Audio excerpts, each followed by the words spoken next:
آج جس سوال کا ہم نے انتخاب کیا ہے یہ انتہائی بڑے بڑے سوالات میں سے ایک ہے، اور یہ سوال اپنے آپ میں انتہائی اہم ہے۔ اس سوال کو نہ صرف آپ انتہائی غور کے ساتھ سنیے گا، سمجھیے گا، بلکہ جب اس کا جواب دیا جائے، اس پر بات کی جائے، اسے بھی سنیں سمجھیں، اور اس کے بعد پھر اس کے برعکس جو بھی بات کی جاتی ہے یا جو آج تک کی جاتی رہی، جن کو آپ علماء کہتے ہیں، آپ ان کے سامنے رکھیں، ان کی کہی جانے والی بات وہ بھی ان کے سامنے رکھیں اس سوال کے اوپر، اور جو ہم آپ کے سامنے رکھتے ہیں یہ بھی سامنے رکھیں۔ پھر ان سے سوال کریں، ان سے پوچھیں کہ آپ خود ہی بتا دیں کہ ان میں سے حق کیا ہے۔ آیا آپ جو نسل در نسل کہتے چلے آ رہے ہیں وہ حق ہے، یا پھر یہ جو احمد عیسیٰ بات کہہ رہا ہے یہ حق ہے؟ اگر یہ احمد عیسیٰ جو بات کہہ رہا ہے یہ حق ہے تو پھر آخر وہ کون سی بات ہے، وہ کون سی شے ہے، وہ کیا وجہ ہے کہ آپ جو ہے جب حق آ گیا تو آپ حق جو ہے اس کی تائید و تصدیق کرنے کے بجائے، حق کو تسلیم کرنے کے بجائے آپ کفر و کذب ہی کر رہے ہیں، آپ استکبار ہی کر رہے ہیں۔ نہ صرف خود جو ہے وہ ہلاکت کا سودا کر رہے ہیں، بلکہ اپنے ساتھ اپنے پیچھے اکثریت کو بھی ہلاکت کی طرف لے کر جا رہے ہیں۔ تو بہرحال یہ سوال کرنا نہ کرنا یہ آپ کے اوپر ہے، لیکن میں تو آپ کو یہی کہوں گا، ہم آپ کو یہی کریں گے کہ آپ یہ سوال ان کے سامنے ضرور رکھیے گا۔ آتے ہیں آپ کے سوال کی طرف۔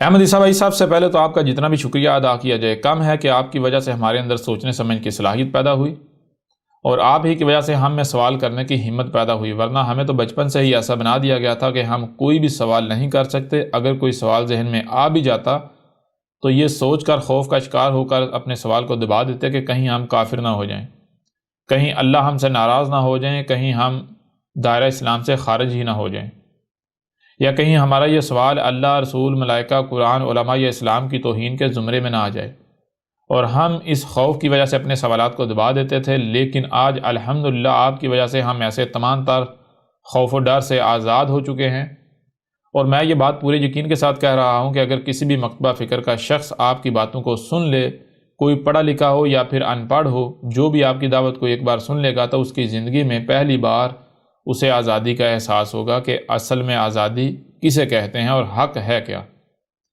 آپ کی دعوت کو صرف سننے کی دیر ہے، اس کا انکار نہیں کیا جا سکتا، اور اگر کوئی انکار کرتا بھی ہے تو وہ پورا زور لگانے کے باوجود بھی آپ کی دعوت کا متبادل نہیں لا سکتا۔ میں اپنے جذبات کو بیان نہیں کر سکتا کہ میں اس وقت کیسی کیفیت میں ہوں، میرے پاس الفاظ نہیں ہیں، اور بات بھی لمبی ہو رہی ہے، اس لیے میں اپنے سوال کی طرف آتا ہوں۔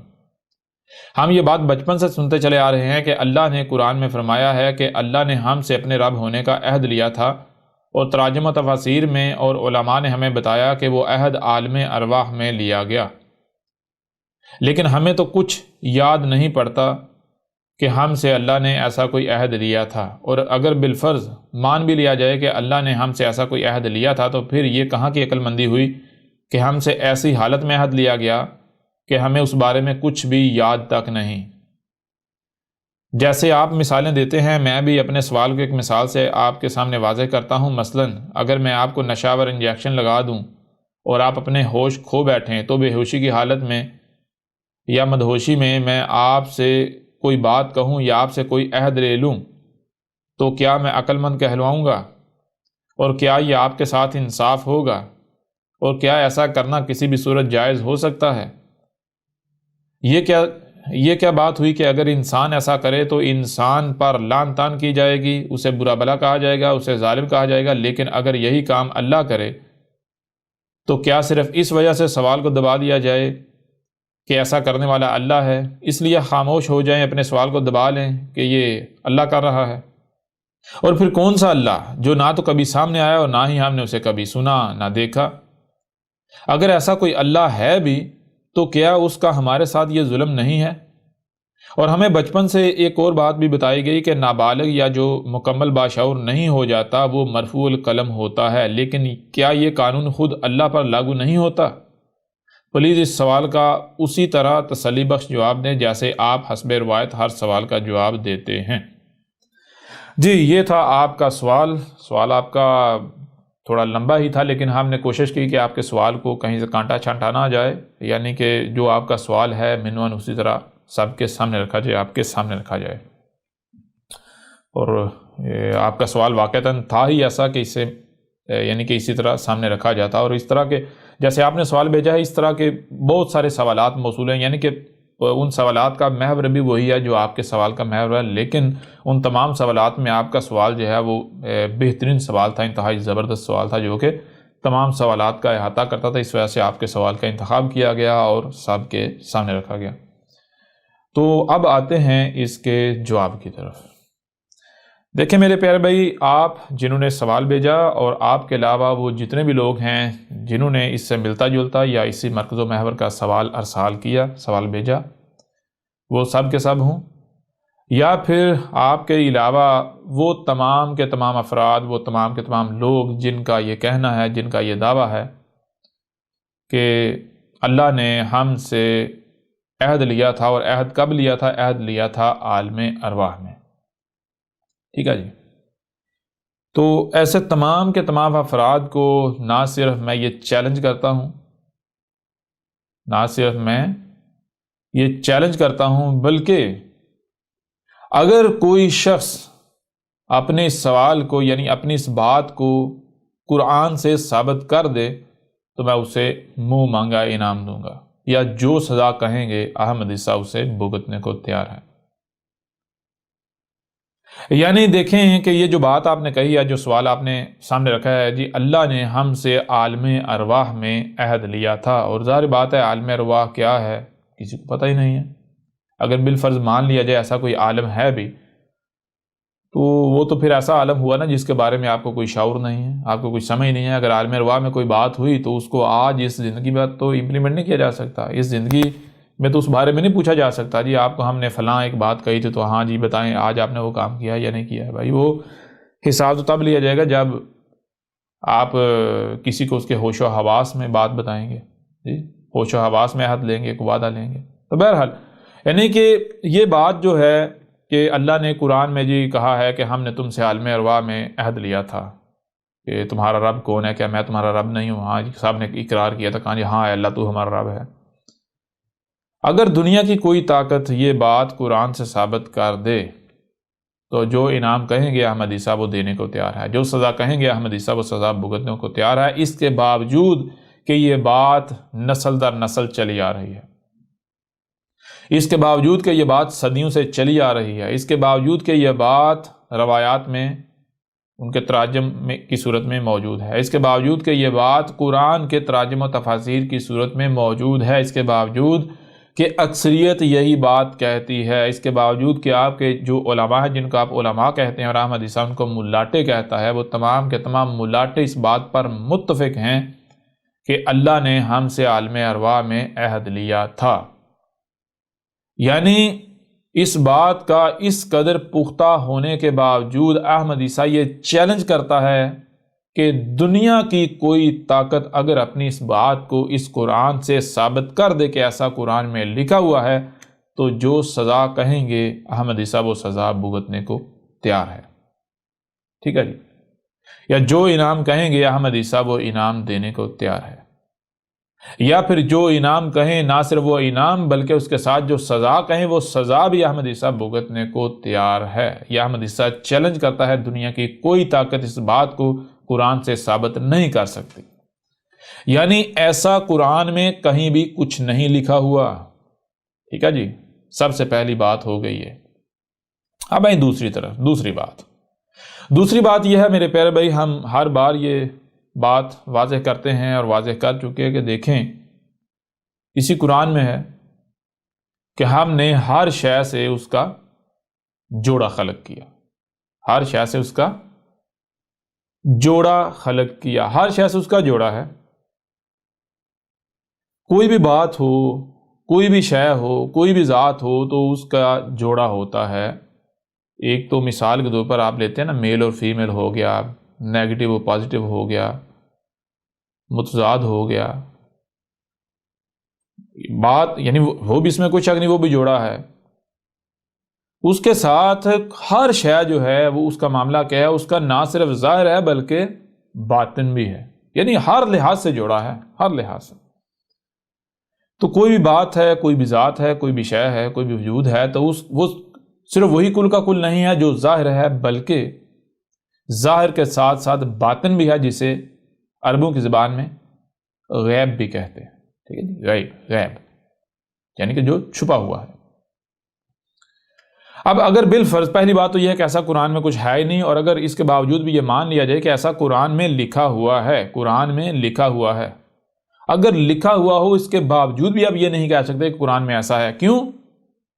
کیونکہ جو ظاہر ہے وہ کل کا کل نہیں ہے، کل اس وقت تک آپ اصل نتیجے پر نہیں پہنچ سکتے، اس وقت تک آپ جو ہے حق تک نہیں پہنچ سکتے، صحیح بات تک نہیں پہنچ سکتے، صحیح نتیجے تک نہیں پہنچ سکتے، جب تک کہ آپ جو غیب ہے، جو چھپا ہوا ہے، جو پوشیدہ پہلو ہے، اسے نہیں جان لیتے، اسے سامنے نہیں لے آتے، ٹھیک ہے جی۔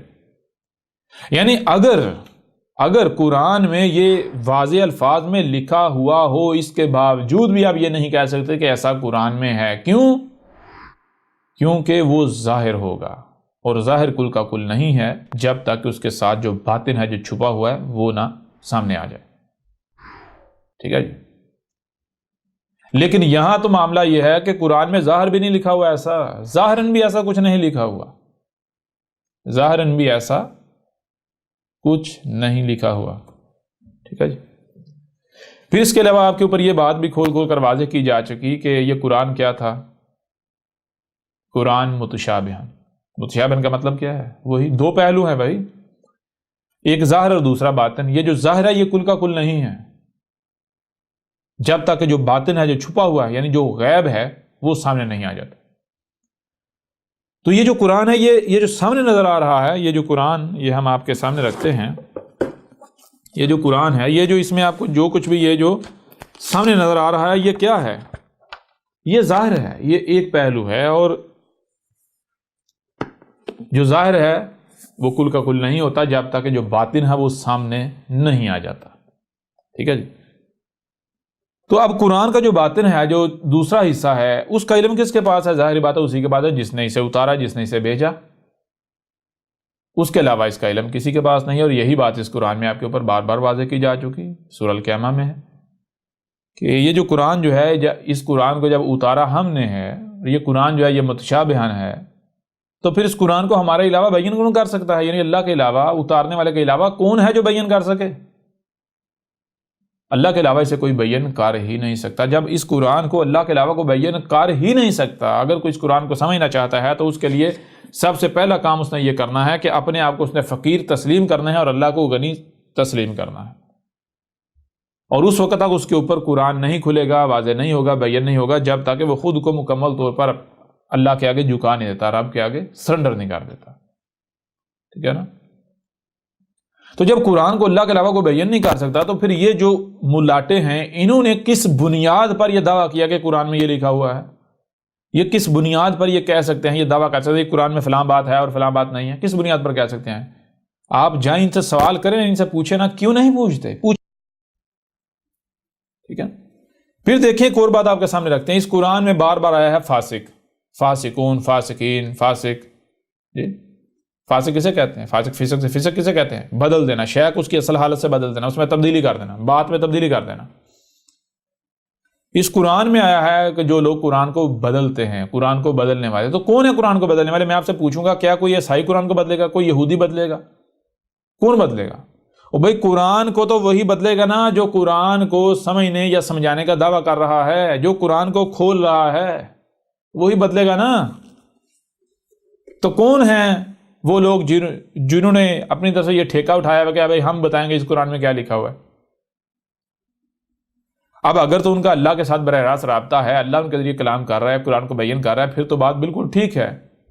لیکن اگر ان کا اللہ کے ساتھ کوئی رابطہ نہیں، ان کو یہ نہیں پتا اللہ ہے کیا، رب ہے کیا، ان کو یہی نہیں علم، اور وہ قرآن کو بیان کرنے کے دعوے دار ہیں، تو کیا وہ قرآن کو بدلیں گے؟ نہیں بدلیں گے، یہ نہیں بدلیں گے۔ بات آپ کے اوپر بالکل واضح ہے۔ تو ان سے پوچھیں کیا انہوں نے آج تک قرآن کو نہیں بدلا؟ چلو وہ تو بدلنا تو چھوٹی سی بات ہے، انہوں نے تو تراجمہ تفاسیر کی صورت میں قرآن کا متبادل کاٹ لیا، قرآن کے پارل، قرآن کے برعکس، قرآن کے متبادل، قرآن کے برابر ایک اس کا شریک گاڑ ڈالا، ایک بھی کئی شریک گاڑ ڈالے۔ تو کیا آپ نے کبھی ان سے سوال کیا؟ سوالات کریں ان سے۔ بہرحال آئیں واپس آپ کے سوال کی طرف۔ یہ بات ہم نے کیوں کی؟ یہ بات ہم نے اس لیے کی میرے پیارے بھائی، یہ جو آپ نے سوال کیا ہے، ایسا قرآن میں کہیں بھی کچھ نہیں لکھا ہوا، ایسا سوال تو ان ملاٹوں سے بنتا ہے، ان ملاؤں سے بنتا ہے کہ اب ملاؤ بتاؤ، جو آپ نے سوال میں بھی لکھا ہے کہ اگر مثال کے طور پر اگر کوئی انسان کسی کو بے ہوش کر کے، کسی کو مدہوش کر کے، کسی کے ہوش جو ہے ان کو ختم کر کے، اس کی عقل معاف کر کے اس سے کوئی عہد لیتا ہے، کوئی وعدہ لیتا ہے، تو ایسا کرنے والا کوئی بیوقوف ہوگا، پاگل ہوگا، جاہل ہوگا۔ تو یہ کیا بات ہوئی؟ اگر یہی کام اللہ کرے تو جناب جائز ہو گیا، کیا یہ ظلم نہیں ہے؟ واقعتاً ظلم ہے بھائی، اگر ایسا کوئی بھی کرتا ہے تو ظلم ہے نا، ظلم ہے، بالکل ظلم ہے۔ اصل میں یہ جو آپ نے بات کی، یہ بات احمد عیسیٰ سے نہیں ہے، یہ سوال احمد عیسیٰ، یہ سوال ان ملاٹوں سے ہے، ان سے سوال کرنا چاہیے۔ میرے پر بھائی آپ نے خود تسلیم کیا کہ آج احمد عیسیٰ کی وجہ سے آپ کے اندر سوال کرنے کی ہمت پیدا ہوئی، تو ذرا میں آپ سے بھی کہتا ہوں، آپ اور آپ کے جیسے باقی جتنے بھی ہیں، ذرا ایسا کریں کہ یہ سوال اب ٹھیک ہے جی، آپ تسلیم کرتے ہیں، آپ میں یہ سوالات کھڑا کرنے کی، سوالات پوچھنے کی ہمت پیدا ہوئی، تو ذرا یہ جو ملاٹے ہیں جن کی وجہ سے آپ میں یہ سوالات پیدا ہوئے، ذرا ان سے بھی تو کریں نا۔ میں تو تب مانوں گا کہ واقعتاً آپ میں سوال کھڑا کرنے کی ہمت پیدا ہوئی ہے، میں تو تب مانوں گا۔ اور ایسا نہیں ہے کہ احمد عیسیٰ جواب نہیں دے گا، احمد عیسیٰ جواب دے گا، احمد عیسیٰ جواب دے گا، اور جواب اسی طرح دے گا جیسے حسب روایت دیا جاتا ہے، ہر لحاظ سے ہر پہلو سے کھول کھول واضح کیا جائے گا۔ لیکن میں یہ بات کر رہا ہوں کہ میرے پیارے بھائی، جن لوگوں کی وجہ سے آپ میں یہ سوال پیدا ہوا، یہ سوال سب سے پہلے ان لوگوں سے کرنا چاہیے، ان سے پوچھنا چاہیے، ٹھیک ہے نا۔ حق کیا ہوتا ہے؟ حق تو وہ ہوتا ہے جب سامنے آئے تو کوئی سوال رہے نا، جو سوالات ہوں ان کے بھی جوابات مل جائیں، جو الجھنے ہوں وہ بھی سلجھ جائیں، وہ بھی ختم ہو جائیں، جو گتھیاں الجھی ہوئی ہوں وہ بھی سلجھ جائیں۔ میں آپ سے سوال کرتا ہوں کہ یہ اگر ایسا کوئی اللہ ہے اور وہ جناب کوئی بات کرتا ہے، جس بات کرنے سے، جو حکم دیتا ہے، جو حکم دینے سے سوالات کھڑے ہو جائیں، بندہ الجھنوں کا شکار ہو جائے، ایسا کوئی، یعنی کہ ایسا اللہ حق ہو سکتا ہے، ایسی بات حق ہو سکتی ہے؟ یہ تو باطل کی پہچان ہے۔ اور بھائی حق تو وہ ہوتا ہے کہ سوالات اگر ہوں تو وہ بھی ختم ہو جائیں۔ حق جب سامنے آتا ہے سوالات ہوں بھی تو ختم ہو جاتے ہیں۔ تو یہ کیسا حق ہے جو کہتا جی میں حق ہوں، جب سامنے آتا ہے بات کرتا ہے تو سوالات کے انبار لگ جاتے ہیں، اور پھر سونے پہ سہاگا یہ ہے کہ سوال کرنے نہیں دیتا، ڈراتا ہے، دھمکاتا ہے، خبردار کسی نے سوال کیا بس مانو مانو مانو۔ ایک طرف کہتا جی غور و فکر کرو، دوسرے کو کہتا نا عقل کا استعمال ہی نہیں کرنا، غور و فکر کرنا ہی نہیں، سوال تو کرنا ہی نہیں۔ یہ کیسا اللہ ہے؟ یہ سوال ان ملاٹوں سے پوچھنا چاہیے، ان ملاؤں سے پوچھنا چاہیے کہ اے ملاٹو، اے ملاؤ، اگر تم لوگ کہتے ہو کہ یعنی کہ جو تم باتیں کر رہے ہو، جو تم تراجم کر رہے ہو، جو تفاسیر تم کر رہے ہو، یہ واقعتاً اللہ ہی کا کلام ہے، یہ اللہ ہی کی باتیں ہیں، اللہ ہی ایسا کہہ رہا ہے، تو پھر اللہ باطل نہیں ہو سکتا۔ کیوں؟ کیونکہ اللہ اگر کوئی بات کرے تو اس بات پر کوئی چاہ کر بھی سوال نہیں اٹھا سکتا، ٹھیک ہے؟ اور اگر کسی کے اندر کوئی سوال پیدا ہوتا بھی ہے تو اللہ سوال سے خوف نہیں کھائے گا، سوال سے نہیں ڈرے گا کہ نہ بھی سوال نہیں کرنا۔ اور تم لوگ کیا کرتے ہو؟ تم لوگ جو کچھ اللہ سے منسوب کر کے، رسولوں سے منسوب کر کے، قرآن سے منسوب کر کے ہمارے سامنے لاتے ہو حق کے نام پر، جب وہ سامنے آتا ہے ہمارے سامنے سوالات کے انبار کھڑے ہو جاتے ہیں، ہم کنفیوز ہو جاتے ہیں، ہمیں اطمینان تو ہوتا نہیں، الٹا ہم الجھنوں کا شکار ہو جاتے ہیں۔ اور پھر اس سے بڑھ کر بات یہ ہے کہ سوالات تم پوچھنے نہیں دیتے، سوالات کرنے سے تم ڈراتے ہو۔ کیا یہ حق ہو سکتا ہے؟ کیا یہ اللہ کی بات ہو سکتی ہے؟ بھائی ان ملاٹوں کا تو اپنا کردار واضح کر رہا ہے کہ یہ آپ لوگوں کو اللہ کے نام پر گمراہ کر رہے ہیں، یہ آپ لوگوں کو، کیونکہ معاملہ یہ ہے کہ آپ پیدا ہوئے، جیسے ہی آپ پیدا ہوئے تو آپ کے ساتھ وہی کیا گیا جو ایک ہاتھی کے بچے کے ساتھ کیا جاتا ہے۔ ایک ہاتھی کا بچہ ہوتا ہے، اس کو یعنی کہ بچپن سے اس کو ایک مضبوط سنگل سے باندھ دیا جاتا ہے، وہ کچھ وقت تک وہ زور لگاتا ہے، آزاد ہونے کی کوشش کرتا ہے، لیکن آہستہ آہستہ اس کے اپنی ٹانگیں زخمی ہو جاتی ہیں زور لگا کے، جہاں پر سنگل پڑا ہوا ہوتا ہے، تو اس کو یقین ہو جاتا ہے کہ میں آزاد ہونے والا نہیں ہوں، آزادی میری قسمت میں نہیں ہے، میری یہی کل دنیا ہے جہاں تک یعنی کہ یہ سنگل مجھے باندھا ہوا جو جس ریڈیس میں جا سکتا ہوں، یہی میری کل دنیا، اس سے میں آگے نہیں جا سکتا۔ تو وہ جو ہاتھی کا بچہ ہوتا ہے، آہستہ سے ایک وقت آتا ہے کہ وہ اس بات کو، اس غلامی کو دماغی طور پر قبول کر لیتا ہے، ٹھیک ہے جی، دماغی طور پر، ذہنی طور پر وہ قبول کر لیتا ہے کہ بھائی میں اس سے باہر نہیں جا سکتا، میری یہی کل دنیا، اس سے باہر میں جا ہی نہیں سکتا، میں جو جی چاہے کر دوں، میں اس سے باہر نہیں جا سکتا، اس سے آگے نہیں جا سکتا، وہ دماغی طور پر تسلیم کر لیتا ہے۔ جب ہاتھی جو ہے، ہاتھی کا بچہ دماغی طور پر اس بات کو تسلیم کر لیتا ہے، اس کے بعد کیا ہوتا ہے؟ اس کا سنگل اتار دیا جاتا ہے، اس کے بعد ایک نلکی جو ہے، اس کا داغا، باریک سا داغا جو ایک بچہ توڑ دے، کچا داغا، وہ داغا لے کے ہاتھی کے پاؤں کو ڈال کے تو کسی جگہ پر باندھ دے، تو ہاتھی کی جرت نہیں ہوگی، بہت بڑا ہاتھی ہوگا، اس کی جرت نہیں ہوگی کہ وہ اس داغا جس ریڈیس میں اس کو رکھ رہا ہے اس سے باہر جائے، نہیں جائے گا۔ کیوں؟ کیونکہ ہاتھی نے دماغی طور پر اس غلامی کو قبول کر لیا ہوا ہے۔ بالکل یہی آپ لوگوں کے ساتھ کیا گیا اور کیا جاتا ہے۔ جب آپ کسی کے ہاں پیدا ہوتے ہیں، جس کے ہاں بھی پیدا ہوتے ہیں، آپ کے والدین آپ کو غلام بنا دیتے ہیں، آپ کے ملاٹے آپ کے ایک دائرے کے اندر بند کر دیتے ہیں، آپ کا معاشرہ آپ کو ایک دائروں کے اندر بند کر دیتا ہے، آپ کو بتایا جاتا ہے کہ یہی کل دنیا ہے، اس سے باہر آپ نہیں جا سکتے۔ بچپن میں آپ کو ڈنڈے کے ساتھ روکا جاتا ہے، سوچنے سے روکا جاتا ہے، سمجھنے سے روکا جاتا ہے، ٹھیک ہے نا، سوال اٹھانے سے روکا جاتا ہے، آپ کو ڈرایا جاتا ہے۔ تو آہستہ آہستہ کیا ہوتا ہے؟ آپ کے دماغوں میں اتنے بڑے بڑے خوف اور ڈر مسلط کر دیے جاتے ہیں، آپ کی سوچنے سمجھنے کی صلاحیتیں سلب کر لی جاتی ہیں، آپ کو غلام بنا دیا جاتا ہے، ٹھیک ہے۔ اور پھر نتیجہ اس کا کیا نکلے گا؟ اور نتیجہ کیا نکلتا ہے؟ آج آپ کے سامنے ہے، آج آپ کے سامنے ہے۔ اور آج اگر احمد عیسیٰ نے آپ کو احساس دلایا ہے آزادی کیا ہوتی ہے، تو ان لوگوں سے سوال کریں نا، ان لوگوں سے سوال کریں، ان سے سوال کریں کہ یہ جو تم نے ہمیں بچپن سے غلام بنا دیا، ڈر اور خوف ہمارے اوپر مسلط کر دیے، کیا اللہ ایسا کر سکتا ہے؟ اللہ تو سبحان ہے، اس کے لیے تو ہے ہی حمد جی۔ کیا اللہ کسی سوال سے گھبرائے گا؟ اللہ کسی سوال سے خوف کھائے گا، ڈر کھائے گا؟ کیا اللہ کسی کو باندھے گا جی؟ کیا اللہ کوئی کسی قسم کی پابندی لگائے گا؟ چھوٹی سی بات میں آپ کے سامنے رکھتا ہوں، چھوٹی سی بات، یہ جو کان ہے کسی مولوی نے تو نہیں بنائے، مانتے ہیں نا آپ کے رب نے بنائے۔ یہ جو آنکھیں ہیں کسی مولوی نے تو نہیں بنائی، یہ جو ہاتھ ہیں مولوی تو نہیں بنائے، ٹانگیں مولوی نے تو نہیں بنائی، یا کس نے مانتے ہیں نا رب نے بنائے۔ تو میں آپ سے پوچھتا ہوں، کیا رب نے یہ جو کان ہیں ان کوئی دائرے کے اندر بند کیے؟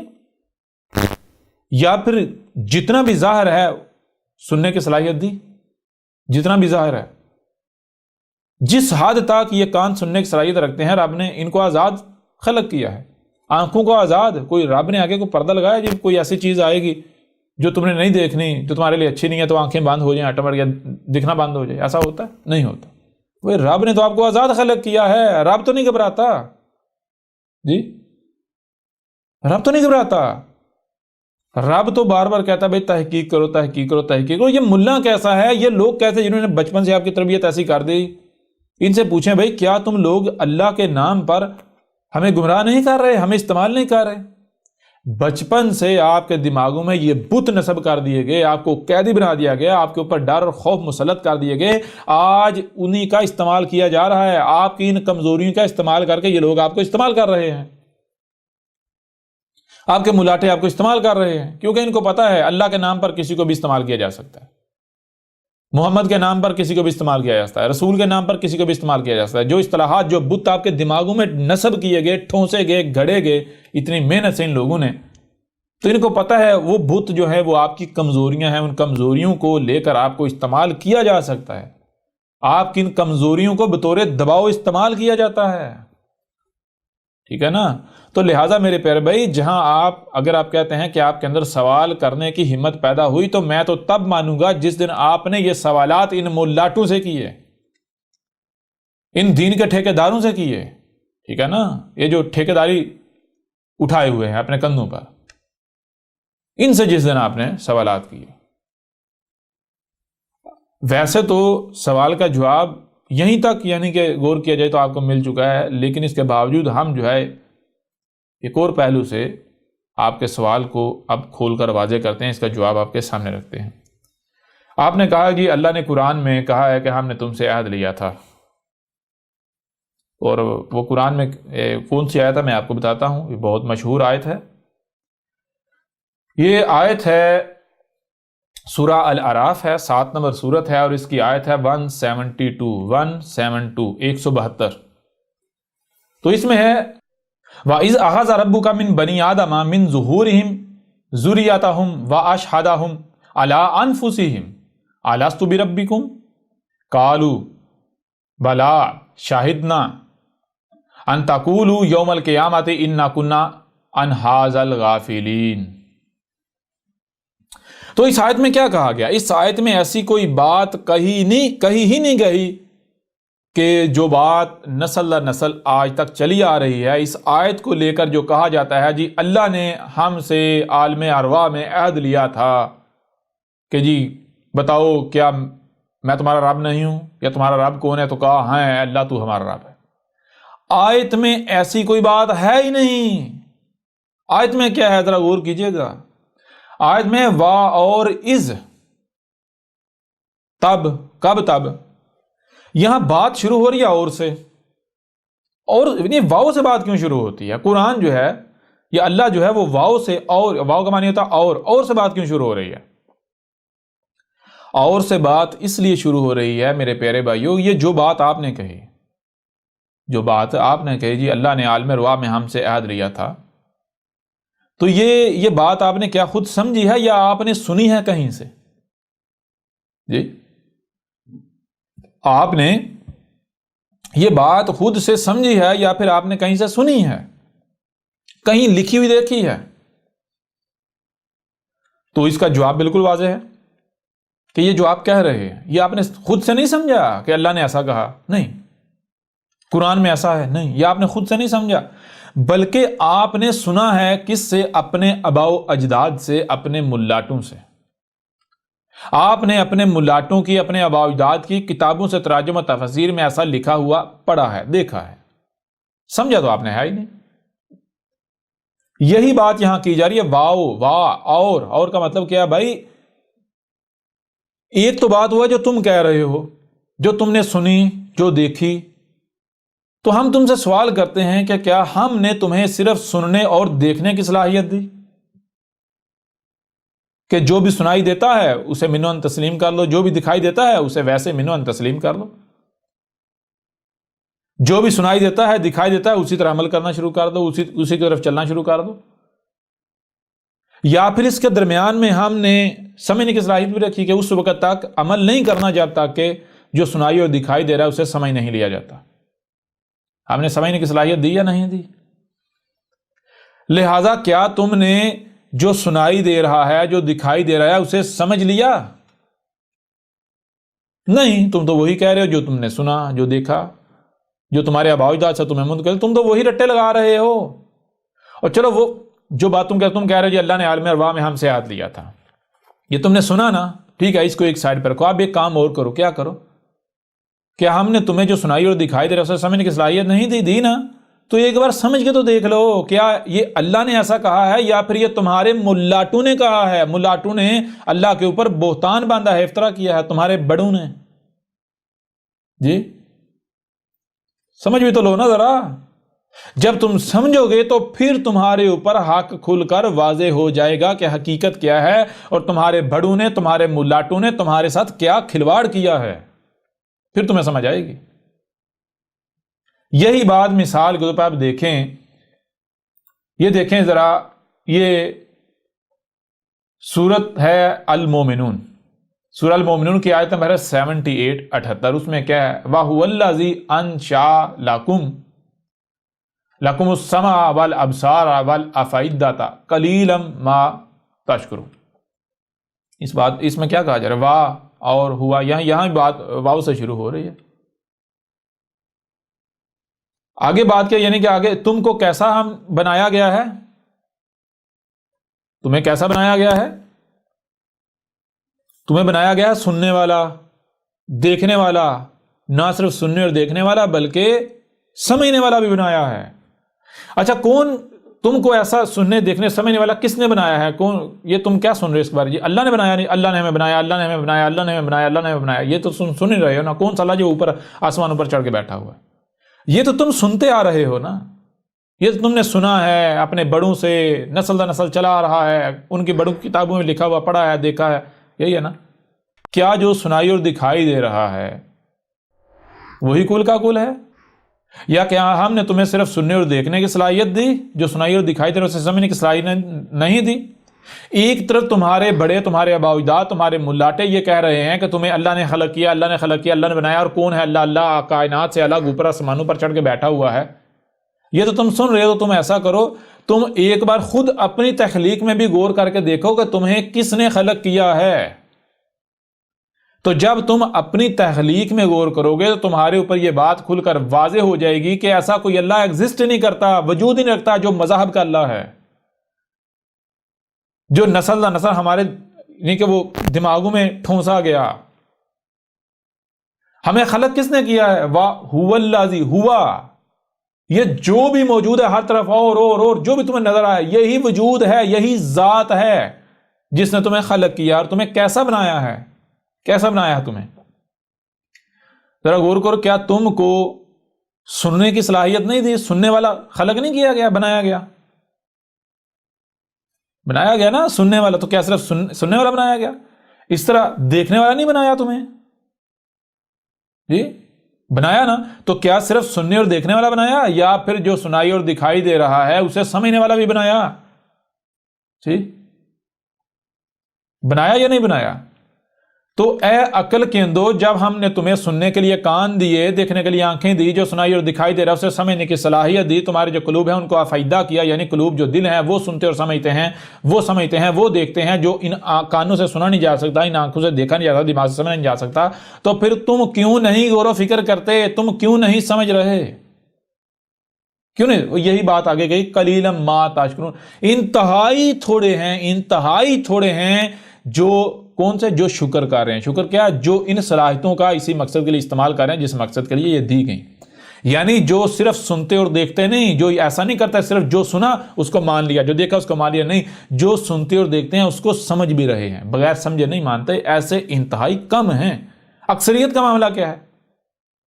اکثریت جو ہے وہ کفر کر رہی ہے، اکثریت جو ہے وہ ظن کی اتباع کر رہی ہے، اکثریت اسی کے پیچھے چل رہی ہے جس کے اوپر اس نے اپنے بڑوں کو پایا۔ ٹھیک ہے جی؟ تو میں آپ سے سوال کرتا ہوں، ذرا آپ دیکھیں آپ کہاں کھڑے ہیں۔ کیا آپ جو بات کر رہے ہیں، جو سوال آپ اللہ سے کر رہے ہیں کہ اے اللہ تو نے ایسا کہا، کیوں کہا؟ او بھائی پہلے اپنی بات کو ثابت کرو، یہ اللہ نے کہا۔ ٹھیک ہے جی؟ اپنی بات کو پہلے ثابت کرو، کہیں ایسا تو نہیں کہ یہ جو تمہارے ملاٹے ہیں انہوں نے اللہ کے نام سے تمہیں ڈرا کے اپنی بات تمہارے دماغوں میں ٹھونس دی۔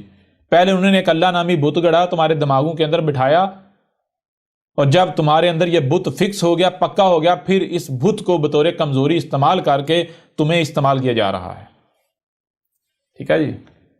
اپنی یہ ملاٹے اپنی باتوں کو، اپنی خرافات کو اللہ کے نام پر تمہارے دماغوں میں ٹھونستے جا رہے۔ ٹھیک ہے نا؟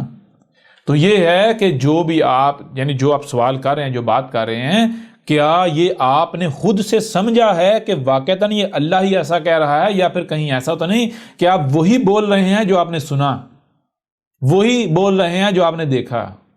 ٹھیک ہے نا؟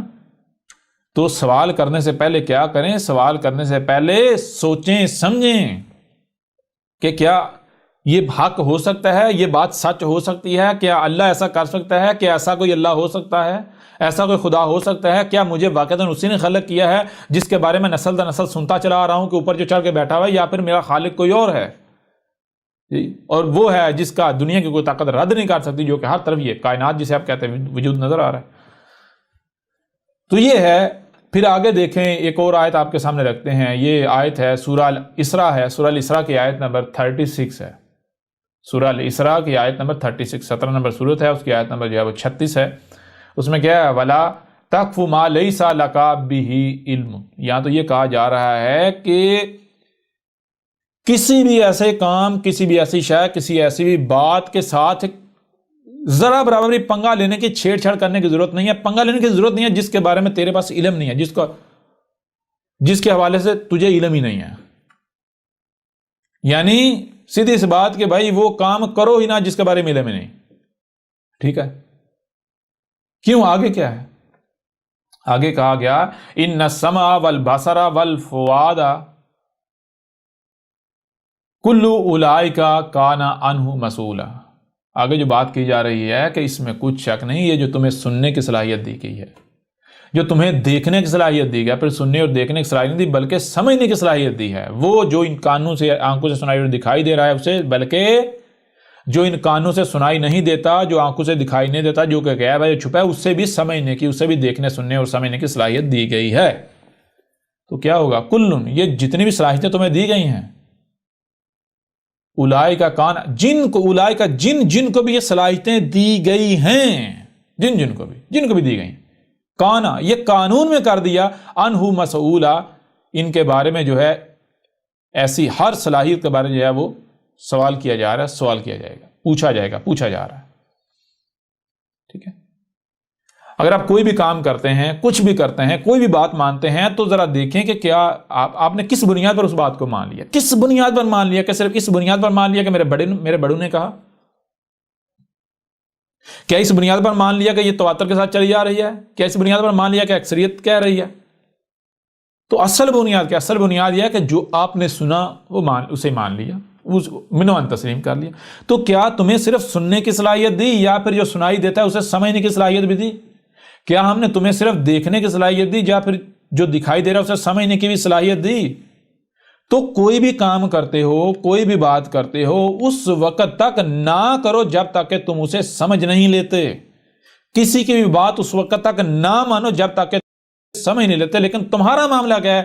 تم لوگوں نے اپنے دماغوں میں بت بٹھائے ہوئے ہیں، بت بنائے ہوئے ہیں. کسی ملاٹے کا بت، کہیں پر اللہ نامی بت، کہیں پر رسول نامی بت، طرح طرح کے بت بٹھائے ہوئے ہیں. اور دیکھا جاتا ہے کہ یہ شخص جو ہے اس کی کمزوری کیا ہے، اس کے دماغ میں کون سا بت ہے. اگر اس کے دماغ میں قرآن نامی بت ہے تو قرآن سے منسوب کر کے تمہارے، یعنی کہ اس کمزوری کا فائدہ اٹھاتے ہیں، اپنی بات کو تمہارے دماغوں میں ڈالا جائے گا، تم سے منوایا جائے گا. کیونکہ سامنے والے کو پتا ہے اگر میں نے اپنی بات، میں نے کہا جی یہ میری بات ہے مان جو، تو کوئی بھی نہیں مانے، وہ کہے گا تو کون ہے، تیری بات کیوں مان لوں. لہذا دیکھو کہ یہ کس کی مانتا ہے، اس کے دماغ میں بت کون سا ہے.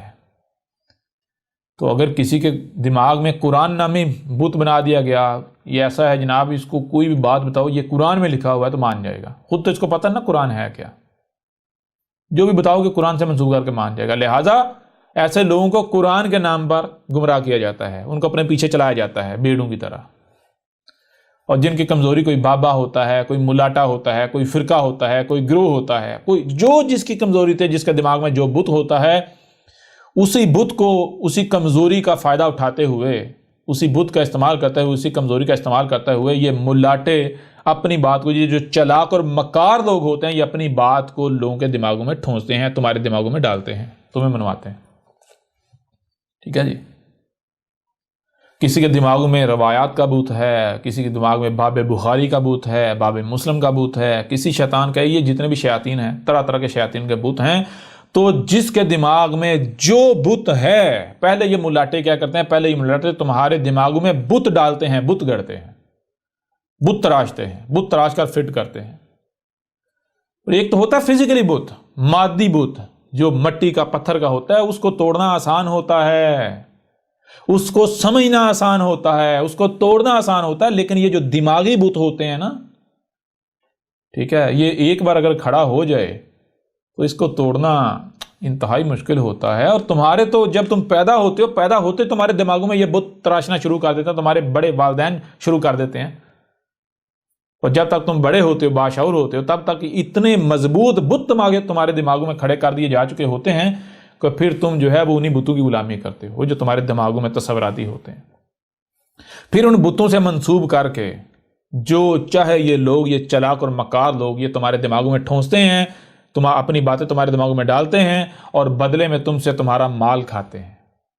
ٹھیک ہے، موجیں کرتے ہیں، لگژری لائف جو ہے، لگژری زندگی جو ہے گزارتے ہیں. ٹھیک ہے جی. تو یہ ہے کوئی بھی بات کرنے سے پہلے، کوئی بھی کام کرنے سے پہلے میرے پیارے بھائی یا میرے پیارے بھائیوں بہنوں، جو بھی حق کے طلبگار ہیں، سب سے پہلے یہ دیکھا جائے کہ میں جو بات کرنے جا رہا ہوں، میں جو کام کرنے جا رہا ہوں، کیا میں نے اسے سمجھ لیا؟ کیا مجھے صرف سننے اور دیکھنے کی صلاحیت دی، یا پھر جو سنائی اور دکھائی دے رہا ہے اسے سمجھنے کی بھی صلاحیت دی؟ جب سمجھنے کی بھی صلاحیت دی تو کیا فضول میں دے دی گئی؟ میں آپ سے سوال کرتا ہوں کہ آپ اگر اپنی کوئی بھی شے کسی کو دیتے ہیں، کوئی بھی شے کسی کو دیتے ہیں تو بغیر کسی مقصد کے دیں گے؟ اگر کسی کو کوئی شے دیتے ہیں تو پہلی بات بغیر مقصد کے نہیں دیں گے، کوئی نہ کوئی وجہ ضرور ہوگی، کوئی نہ کوئی مقصد ضرور ہوگا۔ دوسری بات کیا اس سے پوچھیں گے نہیں کہ بھائی بتا تو نے اسے جو ہے وہ اسی مقصد کے لیے استعمال کیا یا کہیں کسی اور مقصد کے لیے استعمال تو نہیں کیا؟ تو جس نے آپ کو خلق کیا ہے، کس نے خلق کیا؟ پہلی بات تو یہ ہے کہ اب غور کریں، کیا وہی ہے جس کے بارے میں آپ نسل در نسل سنتے چلے آ رہے ہیں، جو اب محض ایک بت ہے دماغوں میں، اس کے علاوہ اس کا کوئی وجود نہیں؟ یا پھر آپ کا خالق یہی کائنات ہے جن کو آپ مخلوقات کا نام دے رہے ہیں؟ ٹھیک ہے نا؟ حق کیا ہے؟ غور کریں۔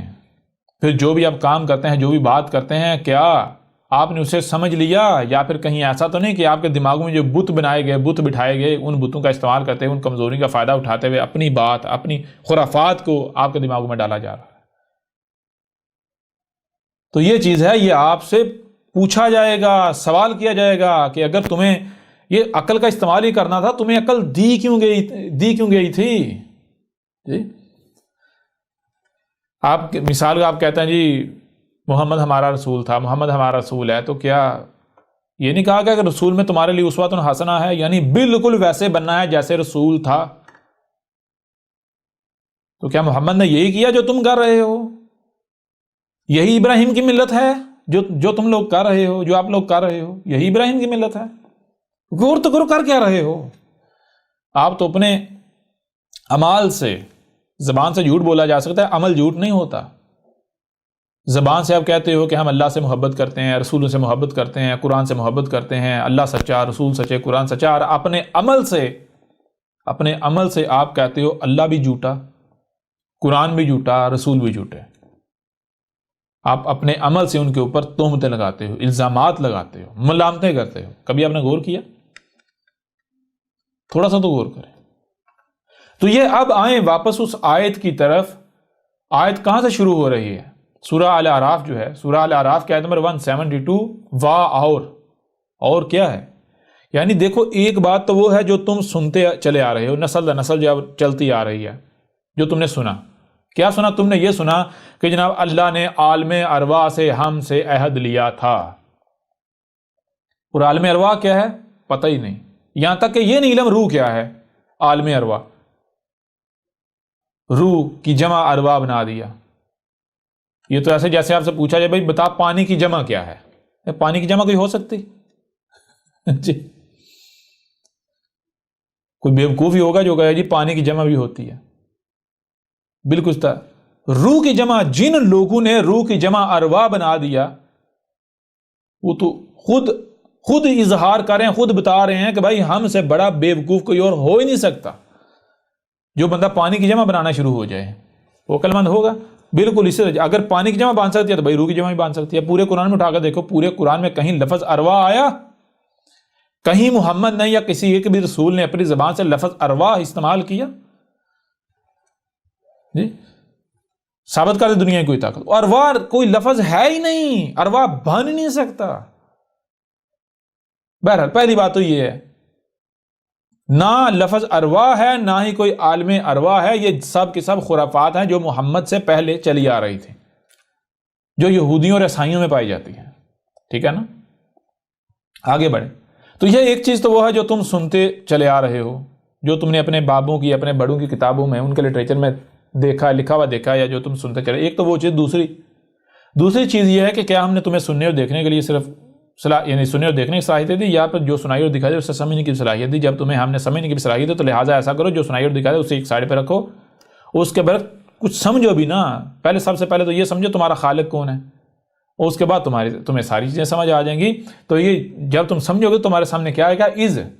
کب جو ہے عہد لیا تھا؟ کیا تب لیا تھا جب یہ ملاٹے کہہ رہے ہیں عالم ارواح میں لیا تھا، ہماری پیدائش سے پہلے لیا تھا، ہماری تخلیق سے پہلے لیا تھا؟ یا پھر نتیجہ کچھ اور نکلا، نتیجہ یہ نکلا وَإِذْ أَخَذَ رَبُّكَ، عہد کس نے لیا؟ عہد تب لیا جب تمہارا رب کا مطلب کیا ہے؟ جس نے تمہیں تخلیق کیا، وجود میں لایا، اور جس نے تمہیں وجود میں لایا ہے اس نے عہد لیا۔ تو کب یہاں لفظ اللہ استعمال نہیں ہے، لفظ رب استعمال ہے، رب عہد لے رہا ہے، تو رب تب ہی کروائے گا جب وہ خلق کرے گا، وجود میں لے کر آئے گا کسی کو، ٹھیک ہے جی، جب وہ وجود میں لے کر آئے گا، جب وہ رب ہوگا، ٹھیک ہے۔ یہاں لفظ رب کا یہ بتا رہا ہے کہ عہد تب آپ سے لیا گیا ہے جب آپ کو وجود میں لے آیا گیا، اور جو آپ کو وجود میں لے کر آیا اس نے آپ سے عہد لیا۔ تو وجود میں کون میں لایا آپ کو؟ وجود میں یہی کائنات، جسے یہ کائنات آپ کہتے ہیں، مخلوقات، یہی نیچر، فطرت، یہ کائنات آپ کو وجود میں لے کر آئی، جسے آپ مخلوقات کا نام دے رہے ہیں۔ یہ مخلوقات نہیں ہیں، یہ ایک وجود ہے، ایک وجود، ہر مخلوق دوسرے ساتھ کنیکٹڈ ہے، ایک ہی وجود ہے۔ یہ وجود تمہیں جو ہے وہ وجود میں لے کر آئے۔ اور پھر آگے من بنی آدم، جو بنی آدم ہے، جن کو آدم سے بنایا گیا۔ تو جب آپ اپنی تخلیق میں غور کریں گے آپ کو یہ بھی پتا چل جائے گا آدم کیا ہے، اور آدم سے جن کو بنایا گیا وہ کون ہے، یہ بھی سارا آپ کو سمجھ آ جائے گا۔ آدم وہ نہیں تمہارے سامنے آئے گا جو نسل در نسل تم سنتے چلے آئے، نہیں، بلکہ تمہارے سامنے آدم کیا آئے گا؟ زمین کا خون، جسے تم کروڈ آئل کہتے ہو، جسے ایک دوسرے پہلو سے تین کہا گیا۔ اور من بنی آدم، جن کو آدم سے بنایا گیا۔ کون آدم سے، کن کو بنایا گیا؟ جب تم غور کرو تخلیق اپنے، تمہارے اوپر بالکل واہ، ہاں بھائی ہمیں آدم سے، یعنی زمین کے خون سے، جسے تم کروڈ آئل کہتے ہو، اس سے تمہیں تخلیق کیا گیا، اس سے بنایا گیا۔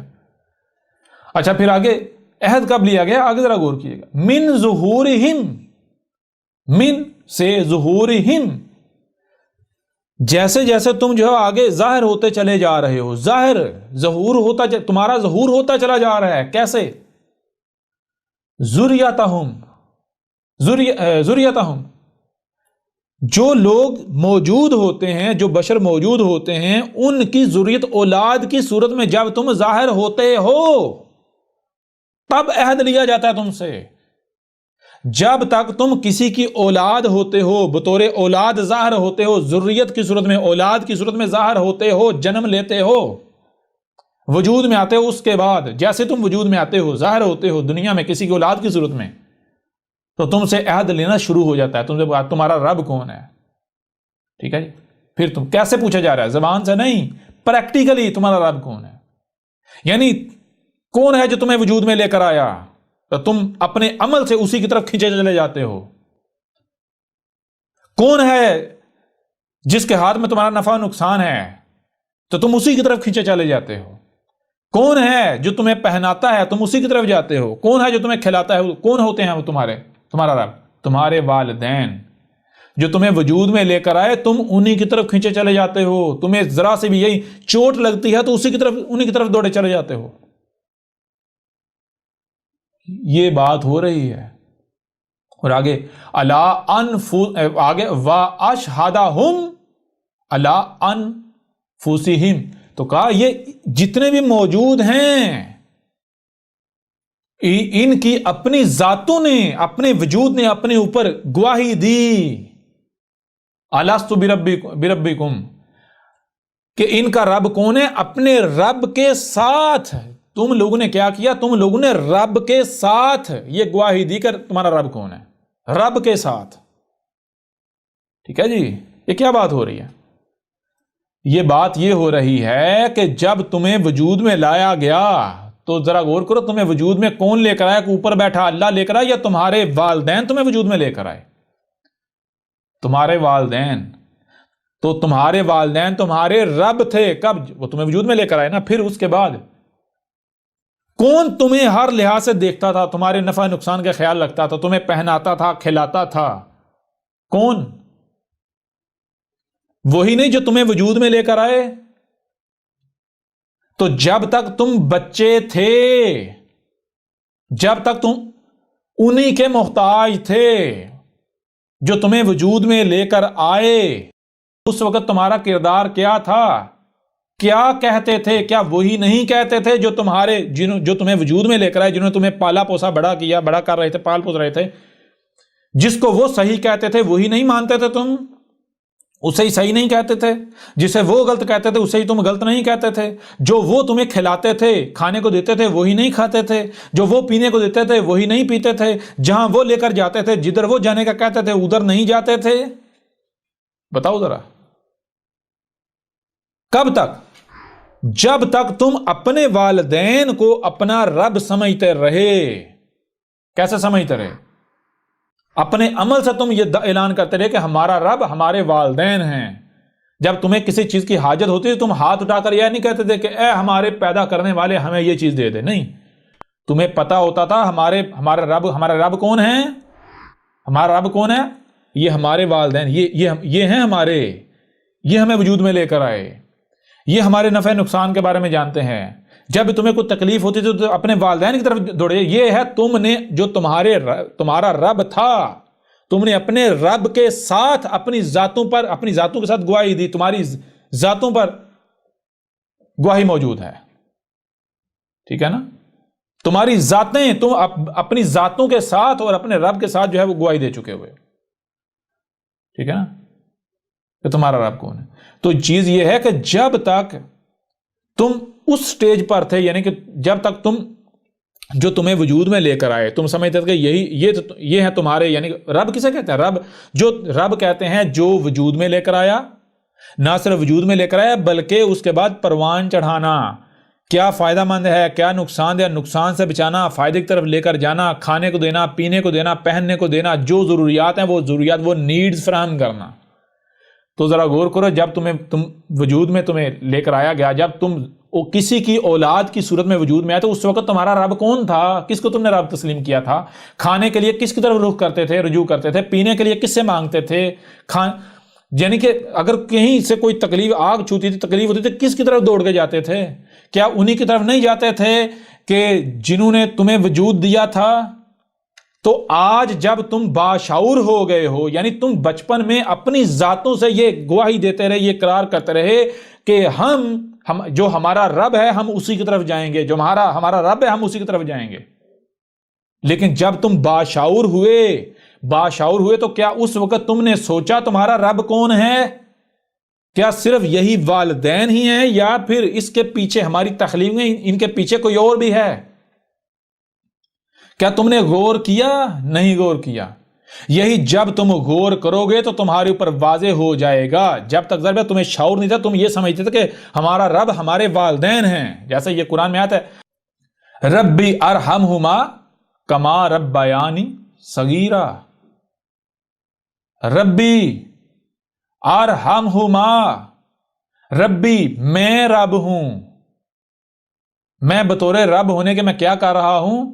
ارحمہما، کیا کرنا؟ رحمہما، میں یہ جو دونوں ہیں ان کو محفوظ کر رہا ہوں، ان کا بھلا سوچ رہا ہوں، ان کو یعنی کہ ہلاکت سے بچا رہا ہوں، ان کو ہر لحاظ سے محفوظ کر رہا ہوں۔ کیسے؟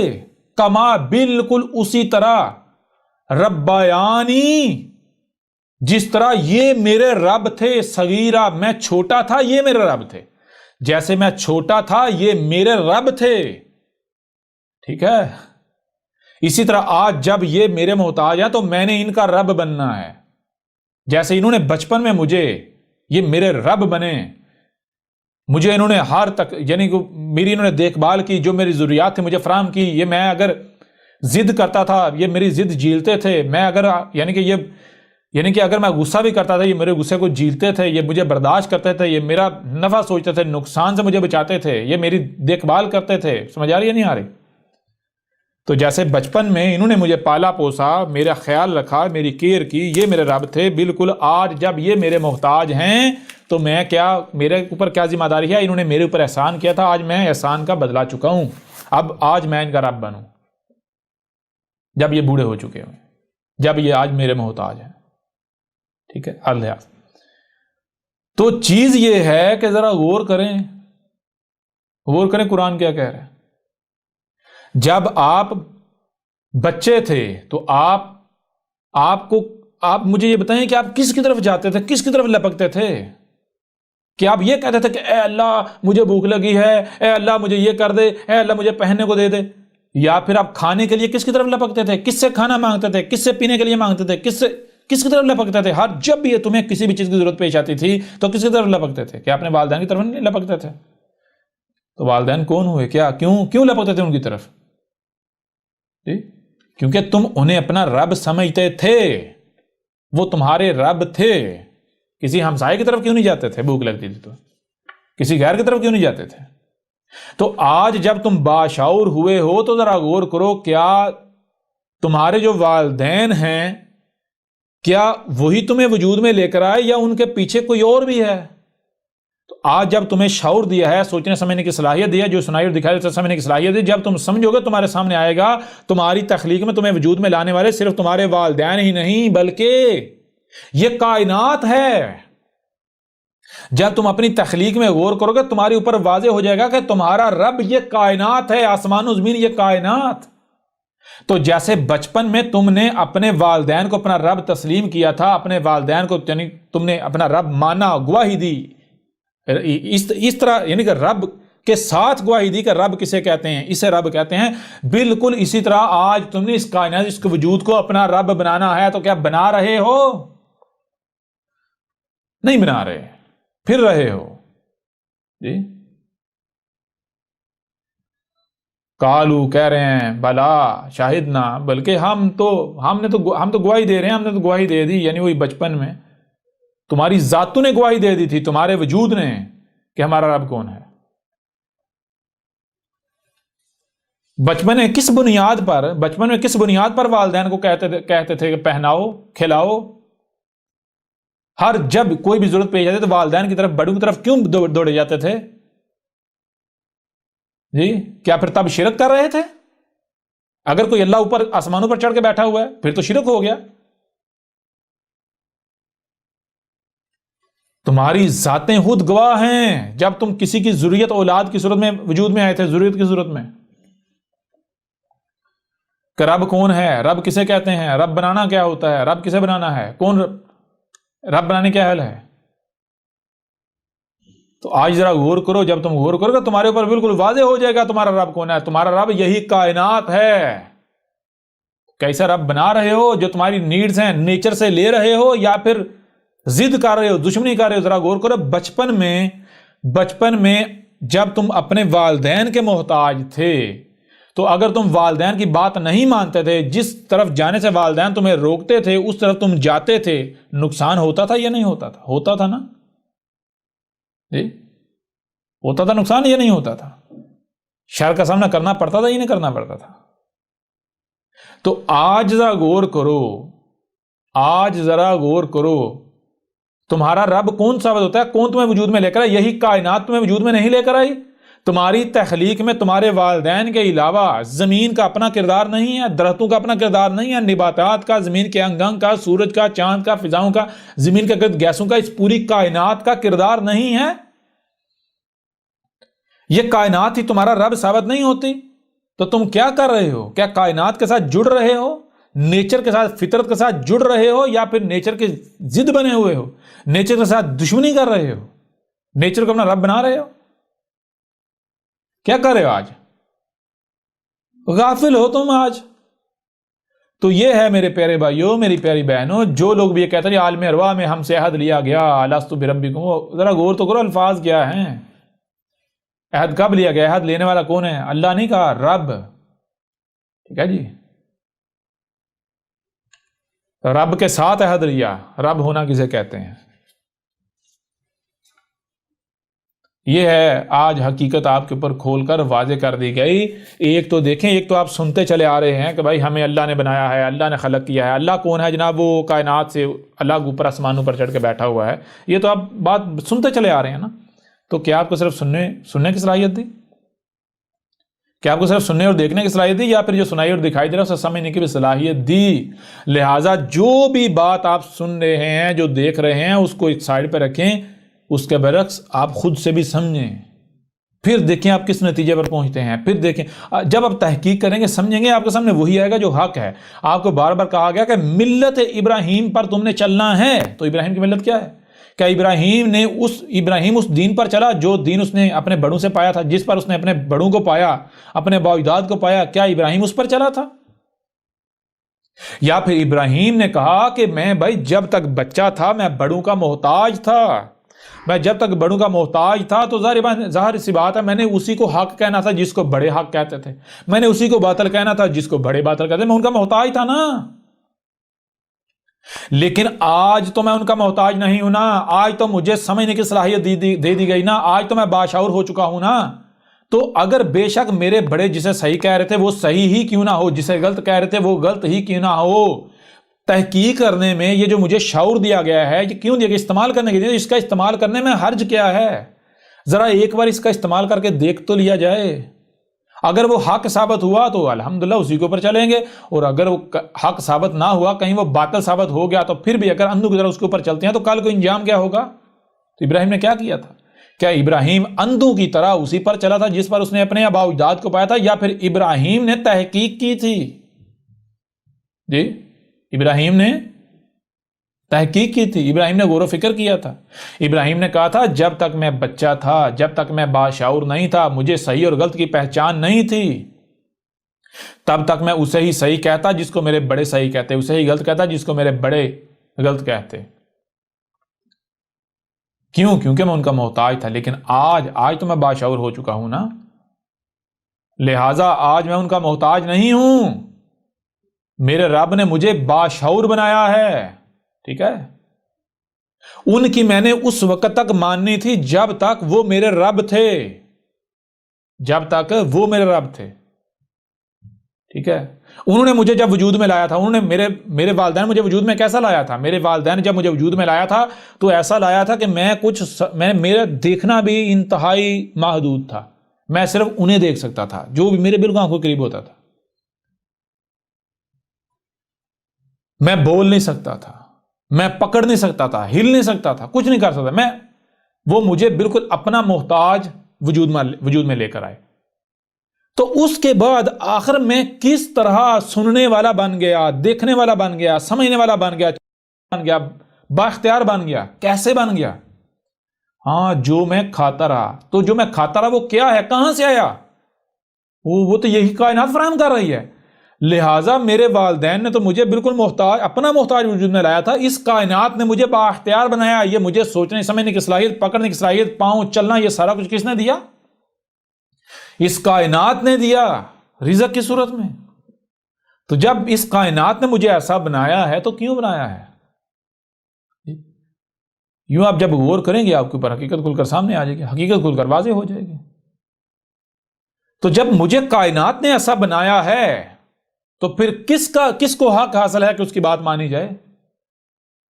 ان ہاتھوں کا استعمال کس کے لیے کیا جائے؟ زبان کا استعمال کس کے لیے کیا جائے؟ کانوں کا، آنکھوں کا، دماغ کا، زبان کا، ہاتھوں کا، ٹانگوں کا استعمال کس کے لیے کیا جائے؟ کیا اسی کا حق نہیں جس نے یہ دیے؟ کس نے دیے؟ اسی کائنات نے دی، اسی کائنات کا حق نہیں کسی کے لیے ان کا استعمال کیا جائے؟ یہ کائنات کیا ہے؟ آپ کو پہلے بتایا کہ جیسے آپ کے جسم کے اندر ایک خلیہ کتنا ہے؟ انتہائی چھوٹا، اس ایک خلیے کے اوپر ایک مخلوق یہ سمجھ لے کہ یہ جو ارد گرد مجھے نظر آ رہا ہے یہ ایسی مخلوقات ہیں، اور ان کے ساتھ چھیڑ چھاڑ کرنا شروع کر دے تو نتیجہ کیا نکلے گا؟ کیا وہ اپنی بات میں سچی ہوگی اور جو وہ مخلوق کر رہی ہوگی وہ صحیح ہوگا؟ یا پھر وہ ایک خلیہ آپ کا وجود ہے، وہ آپ ہیں، اس خلیے پر جتنی مخلوقات ہیں وہ آپ کا وجود ہے، کب تک؟ جب تک کہ وہ آپ کے ساتھ جڑی ہوئی ہیں۔ وہ کوئی بھی مخلوق اگر ضد بن جاتی ہے اسے آپ کیا کہیں گے؟ آپ کہیں گے وائرس، شریک، آپ کے وجود کے اندر ایک دوسرا وجود، تو آپ اسے، جو بھی آپ کے وجود کے اندر کوئی دوسرا وجود بنے گا آپ اسے برداشت کریں گے؟ اپنے جسم کے اوپر پھوڑا برداشت کریں گے؟ برداشت کریں گے؟ نہیں نہ کریں گے۔ کیوں؟ وہ شریک بن جاتا ہے آپ کا۔ بالکل اسی طرح آپ رب کے اندر موجود ہیں، آپ کو یہ جو نظر آ رہا ہے آپ کو اپنا رب ہی نظر آ رہا ہے، ٹھیک ہے؟ لیکن انتہائی تھوڑا نظر آ رہا ہے نا، اس وقت آپ کو لگتا ہے یہ مخلوقات الگ الگ نہیں ہے۔ ذرا تحقیق کرو، غور کرو، کیا ہر مخلوق ایک دوسرے کا کنیکٹڈ نہیں ہے؟ آپ اپنے رب میں موجود ہو، اللہ میں موجود ہو، ٹھیک ہے؟ یہ تمہیں ہر طرف رب ہی نظر آ رہا ہے، تو اس کے ساتھ جڑنا ہے، اس کے نقصان نہیں پہنچانا، اس کا شریک نہیں بننا، اس کے ساتھ جڑنا ہے، جیسے مشین میں پرزہ اپنے مقام پر فکس ہوتا ہے، ٹھیک ہے نا؟ کیا یہ کر رہے ہو؟ نہیں کر رہے. اگر نہیں کر رہے تو جان لو آج آخری موقع ہے تمہارے پاس، آخری موقع ہے. یوں نہ صرف اس سوال کا جواب آپ کے اوپر کھول کر واضح کر دیا گیا، بلکہ یہ جو اتنا بڑا دجل قرآن سے منسوب کیا گیا، جو قرآن کے اوپر افطرا کیا گیا، ان ملاٹوں نے جو اللہ کے اوپر افطرا کیا تھا، افطرا عظیم، اس کی حقیقت بھی آپ کے اوپر کھول کر واضح کر دی کہ یہ ملاٹے، تمہارے ملاٹے جنہوں نے دین کا ٹھیکہ اٹھایا ہوا ہے، کتنے بڑے مجرم ہیں. ان کو مجرم ثابت کر دیا. انہوں نے کس طرح قرآن کے ساتھ کھلواڑ کیا، کس طرح قرآن کو بدل دیا، کتنی جرت کے ساتھ اللہ کے اوپر وہ باتیں منسوب کی، اللہ کے اوپر وہ باتیں ڈال دیں کہ جن کے بارے میں یعنی کہ سوچنا بھی اللہ کی رب کی توہین ہے. انہوں نے اتنی جرت کی. یہ ہے تمہارے ملاٹے دین کے ٹھیکیدار جن کے پیچھے تم اندھوں کی طرح چل رہے ہو. ٹھیک ہے؟ جو تمہیں تحقیق سے روکتا ہے، غور و فکر سے روکتا ہے، کیا وہ تمہارا ناسخ ہو سکتا ہے؟ جی، کیا وہ تمہارا خیر خواہ ہو سکتا ہے؟ غور تو کرو. یہ لوگ تمہیں روکتے ہیں تحقیق سے. کیوں روکتے ہیں؟ اسی لیے روکتے ہیں کیونکہ ان کو پتا ہے جس دن آپ نے غور و فکر کر لیا، تحقیق کر لی، آپ ان کے چنگل سے آزاد ہو جاؤ گے، آپ ان کے لگائے ہوئے مصنوعی داروں سے آزاد ہو جائے گا، نکل جاؤ گے. ٹھیک ہے نا؟ یہ نہیں چاہتے. ان کی دکانداریاں بند ہو جائیں گی. یہ جو طبقہ ہے، یہ طبقہ، یہ جتنا بھی اس طرح کا طبقہ ہے، وہ بے شک سائنسی ہو یا مذہبی ہو، یہ دونوں ایک ہی سکے کے دو رخ ہیں. یہ نہیں چاہتا کہ آپ تحقیق کرو. ایک طرف مدرسوں میں، مسجدوں میں برین واش کیا جا رہا ہے، آپ کے اندر اپنے سافٹ ویئر پروگرام انسٹال کر رہے ہیں، اپنی پروگرامنگ انسٹال کر رہے ہیں. دوسری طرف یہ اسکولوں، کالجوں، یونیورسٹی کے نام پر آپ کو ربوٹ سمجھ کر آپ کی پروگرامنگ کی جا رہی ہے، اور آپ کو پھر ایک طرف مذہبی طبقہ اپنے مفادات، اپنے مقاصد میں استعمال کرتا ہے، اپنی خواہشات کی اتباع میں، اور دوسری طرف یہ جو اپنے آپ کو سائنسی کہلواتے ہیں وہ آپ کو استعمال کر رہے ہیں روبوٹ کی طرح. کچھ جو ہیں وہ مذہب کے غلام بنے ہوئے ہیں، مذاہب کے غلام ہیں، اور کچھ جو ہیں وہ یہ سائنس کے نام پر جو دین جدید ہے، مذہب جدید، اس کے غلام ہیں. ان کے ہاتھوں میں کھیل رہے ہیں. تحقیق دونوں نہیں کرنے دیتے. ذرا غور و فکر تو کرو، تحقیق تو کرو. آج تمہارے پاس آخری موقع ہے. اس کے بعد جان لو تمہارے پاس سوائے پچھتاوے کے کچھ نہیں رہے گا. اور یہ ہے احمد عیسیٰ کی دعوت. ذرا بتاؤ، کیا احمد عیسیٰ تم سے کوئی چندے مانگ رہا ہے، کوئی فنڈ مانگ رہا ہے، کوئی اجرت مانگ رہا ہے، کوئی بدلہ مانگ رہا ہے؟ بتاؤ ذرا، کیا احمد عیسیٰ تم سے کچھ مانگ رہا ہے؟ جی، احمد عیسیٰ کیا کوئی زور زبردستی تمہارے اوپر کوئی چیز، کوئی بات مسلط کر رہا ہے؟ احمد عیسیٰ تمہاری کسی کمزوری کا فائدہ اٹھاتے ہوئے کوئی اپنی بات تمہارے دماغوں میں زبردستی ٹھونس رہا ہے؟ احمد عیسیٰ تمہارے اوپر کسی قسم کا کوئی دباؤ استعمال کر رہا ہے؟ نہیں نا. تو پھر تمہیں ڈر کس چیز کا ہے، خوف کس چیز کا ہے؟ جی احمد عیسیٰ کی بات نہ سنیں، اس کی بات سنو گے تو تمہارا ایمان جاتا رہے گا. بڑی عجیب بات ہے. گدھے کے بچوں، قرآن تم کہتے ہیں ہم قرآن کے ماننے والے. قرآن بار بار کہہ رہا ہے غور و فکر، غور و فکر، غور و فکر، غور و فکر. جہاں سے بھی کوئی بات حق کے نام پر بات سامنے آتی ہے، آواز بلند ہوتی ہے، اس کو سنو سنو سنو، سمجھو سمجھو سمجھو. اور تم کہتے ہیں نہیں جی. پھر کہتے ہیں ہم قرآن کے ماننے والے. تم سے بڑا قرآن کا منکر ہی کوئی نہیں. قرآن کی توہین کرنے والا تم سے بڑا کوئی ہے ہی نہیں. کہتے ہیں ہم اللہ کو مانتے ہیں. اور اللہ کو مانتے ہیں، پہلے یہ تو تمہیں علم ہونا چاہیے اللہ ہے کیا. اللہ کا تمہیں علم نہیں. اللہ کو مانتے ہو، اللہ کی مانتے ہو، پتہ تمہیں اللہ کا ہے نہیں، رب کا علم تمہیں ہے نہیں، کسی چیز کا تمہیں علم ہے نہیں. تم تو اندھوں کی طرح اپنے عبادات کے پیچھے چل رہے ہو. لہذا اس نشست کو یہیں پر کلوز کرتے ہیں. نہ صرف اس سوال کا جواب کے اوپر کھول کر واضح کر دیا گیا، بلکہ یہ جو ملاٹوں کا، یہ جو مذہب کا، یہ جو اسلام کا جو دجل عظیم تھا، یہ جو تمہارے جو آباء و اجداد کا جو مذہب تھا، جو دین تھا، اس کا جو دجل و فریب تھا، وہ چاک کر کے آپ کے سامنے رکھ دیا. ان ملاٹوں کو، دین کے ٹھیکیداروں کو فاسق ثابت کر دیا. دنیا کی کوئی طاقت غلط ثابت نہیں کر سکتی. اب بھی اگر کوئی سمجھتا ہے کہ احمد عیسیٰ کذاب ہے، احمد عیسیٰ غلط ہے، احمد عیسیٰ باطل ہے، تو احمد عیسیٰ چیلنج کرتا ہے کہ وہ میدان میں آئے اور اپنی بات کو ثابت کرے، احمد عیسیٰ کو کذاب ثابت کرے. ورنہ جان لو تمہارے پاس سوائے پچھتاوے کے اور کچھ نہیں رہے گا. اور ایک مانے گا، لیکن بالکل اسی طرح مانے گا جس طرح فرعون مانا تھا. آل فرعون مانے تھے، اور جو ان سے پہلے ہلاک ہوئے تھے وہ مانے تھے. یعنی جیسے تمہارے آباء و اجداد مانے تھے بالکل تم اسی طرح مانو گے، یہ ہمارا تم سے وعدہ ہے۔ اور ہمارا کن کا؟ میں تمہارا رب تم سے کلام کر رہا ہوں۔ یہ جو تمہیں تمہارے سامنے نظر آ رہا ہے 5-6 فٹ کا، یہ ہماری زبان ہے، یہ میں نہیں، یہ میرا ہے، یہ میری زبان ہے۔ میں تمہارا رب تم سے کلام کر رہا ہوں، اور میں تم سے یہ عہد کر رہا ہوں، وعدہ کر رہا ہوں کہ تم ایک ایک مانو گے، ایک ایک مانو گے، لیکن تب تمہارا ماننا تمہیں کوئی نفع نہیں دے گا۔ جان لو یہ حق ہے، اور حق کو حق حاصل ہے کہ حق کو مانا جائے، کیونکہ حق اپنا شریک برداشت نہیں کرتا، حق لا شریک ہے۔ باطل تب تک پن پناتا ہے، تب تک دندناتا ہے جب تک کہ حق آ نہیں جاتا، ٹھیک ہے؟ جب حق آ جاتا ہے تو حق لا شریک ہے۔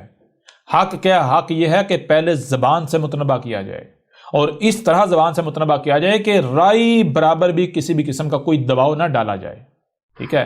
کوئی مانے تو دل سے مانے، جو کفر کرے انکار کرے تو دل سے کفر کرے، دل سے انکار کرے، کھل کر انکار کرے۔ یعنی وہ یہ نہ ہو کہ وہ دیکھے کہ اگر میں نے نہ مانا، میں نے کفر کیا تو میرے اوپر کو سختی آئے گی، میرے اوپر تشدد کیا جائے گا، یعنی کسی قسم کا بھی دباؤ استعمال نہیں کیا۔ حق یہ ہے کہ پہلے زبان سے متنبہ کیا جائے، اور اس طرح متنبہ کیا جائے کہ رائی برابر بھی دباؤ استعمال نہ کیا جائے، اور پھر جب زبان سے متنبہ کر لیا جائے، زبان اپنا کام کر لے، تو اس کے بعد پھر ہاتھوں کو حرکت میں لایا جائے، اس کے بعد پھر ڈنڈا چلایا جائے۔ جب ہاتھ حرکت میں آئیں گے تو پھر ہر کوئی مانے گا، پھر جو لاتوں کے بت ہیں وہ مانیں گے۔ اور حق ایسا کیوں کرتا ہے؟ حق ایسا اس لیے کرتا ہے کیونکہ حق ہے، کیونکہ اگر ایسا نہیں کیا جائے گا، پہلے ہی ڈنڈے کا استعمال کیا جائے گا، تو کل کو ہر کوئی یہ کہے گا، بعد میں ہر کوئی یہ کہے گا، جب ڈنڈا چلایا جائے گا ہر کوئی یہ کہے گا کہ اگر یہی بات ہمیں زبان سے کہی جاتی تو ہم مان جاتے، ڈنڈا تو آپ کے پاس تھا ہی نا، طاقت تو آپ کے پاس تھی ہی نا، تو پہلے کم از کم ایک بار زبان سے کہہ کر تو دیکھ لیتے، اگر ہم نہ مانتے تو ڈنڈا چلا لیتے۔ یہ وجہ ہے جس وجہ سے حق پہلے زبان کا استعمال کرتا ہے۔ حق کیا ہے؟ حق یہ ہے کہ اس کے اوپر کوئی اعتراض چاہ کر بھی نہ اٹھا سکے، ٹھیک ہے؟ کوئی سوال چاہ کر بھی نہ اٹھا سکے، یہ ہے حق۔